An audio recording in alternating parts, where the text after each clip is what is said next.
हिंदू लड़कियां जिम न जाए बल्कि घर पे ही योग करे। बीजेपी विधायक गोपीचंद पडळकर ने एक बार फिर से विवादित बयान दे डाला है। महाराष्ट्र के बीड जिले से विधायक गोपीचंद पडळकर ने हिंदू लड़कियों को लेकर एक ऐसी सलाह दी है जिसके बाद से वे अब घिरते हुए नजर आ रहे। उन्होंने कॉलेज जाने वाली हिंदू लड़कियों को सलाह दी है कि वे जिम न जाए बल्कि घर में ही योग करे। उन्होंने कहा कि आपको नहीं पता कि ट्रेनर कौन है, इसलिए ट्रेनर के बारे में जाने बगैर जिम न जाए और चाहे तो घर पे ही योग करे। बीजेपी विधायक ने साफ तौर पे कहा कि हिंदू लड़कियों को बरगलाने और उन्हें लुभाने की कोशिश जारी है और इसके लिए बाकायदा एक पूरा समूह काम कर रहा है। इसलिए हिंदू बेटियों से मैं आग्रह करता हूं कि वो संभल जाए और किसी भी अवैध तरीके से गतिविधि करने वाले जिम में न जाए और ट्रेनर के बारे में जरूर जाने। अपने कॉलेज कैंपस में भी अवैध तरीके से घुस रहे लोगों पर कड़ी निगरानी रखे।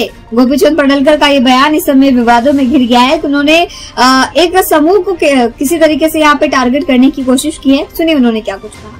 शिक्षण संकुल आहे आणि तिथं आमच्या हिंदू मुलींना हे पोरं त्रास देत आहेत, त्यांना जाळ्यात पाडतायत, प्रेमाच्या फसव्या लव जिहादची प्रकरण होत आहेत।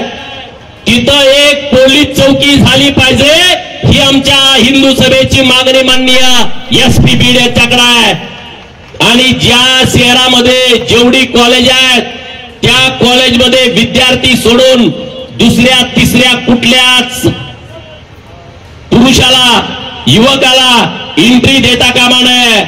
आणि ह्या परिसरातलं जे कॉलेज आहे तिथं जर हे कोणी जिहादी प्रवृत्तीची पोरं दिसली त्यांच्या ढुंगणावरचं साल्ट पोलिसांनी काढलं पाहिजे।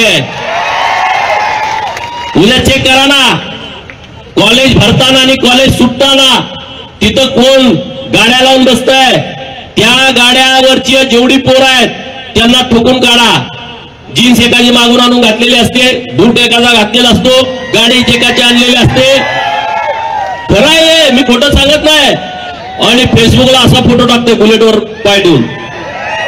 आणि त्या आपल्या पोरीला पण माझी विनंती आहे, तुमच्या पाया पडतो, हे इतकं मोठं षडयंत्र आहे, नीट समजून घ्या।